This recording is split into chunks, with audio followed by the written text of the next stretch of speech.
Մեր ձևով շարժումը երկօրյա այցով Սյունիքում էր։ Առաջին օրը շարժման անդամները այցելել են Գորիս և Սիսիան, ինչպես նաև եղել Տեղ ու Աշոտավան գյուղերում։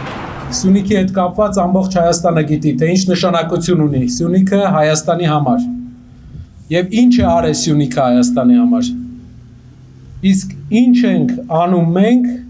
Սյունիքում կյանքը լավացնելու համար։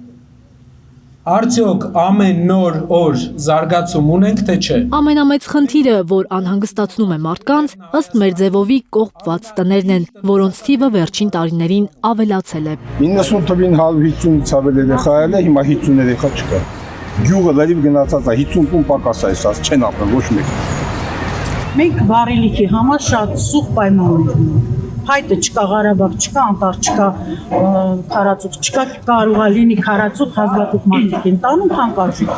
Սյունեցիների հետ հանդիպումների ժամանակ շարժման անդամները ներկայացրել են մարզային բնակավայրերի զարգացման ծրագրերը։ Շարժման համակարգող Նարեկ Կարապետյանը կարևորել է Գորիս, Սիսիան և Տեղ համայնքների բնակիչների զբաղվածության ապահովման և համայնքային ենթակառուցվածքների վերակառուցման անհրաժեշտությունը։ Անդրադարձել նաև անվտանգային խնդիրներին։ Մենք գտնվում ենք Սյունյաց աշխարհի Լեռնահայաստանի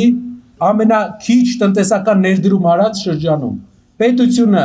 մեծ ներդրումներ Սիսիանում այսքան ժամանակ չի արել։ Որևէ մեծ ոչ գործարաններ, ոչ տնտեսական ուրիշ միավորներ Սիսիանում չեն եղել այսքան ժամանակ։ Եվ դա բերել է նրան, որ համայնքից շատ մարդիկ արտագաղթում են, իսկ գյուղերը դատարկվում են։ Գորիսում Մաշտոցի 14 հասցեում պաշտոնապես բացվել է մեր ձևով շարժման Գորիսի գրասենյակը։ Շարժման ևս մեկ մարզային գրասենյակ է բացվել նաև Սիսիանում, որը գտնվում է քաղաքի Չարենցի 7 հասցեում։ Շարժման հաջորդ կանգառը Կապանն ու Արծվանիկ գյուղն է լինելու։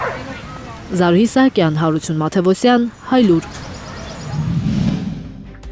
Հայաստանում և աշխարհում տեղի ունեցող իրադարձությունների մասին առաջինը իմանալու համար բաժանորդագրվեք մեր ալիքին, սեղմեք զանգակը, որ բաց չթողնեք ամենակարևորը, ամենահրատապն ու հետաքրքիրը։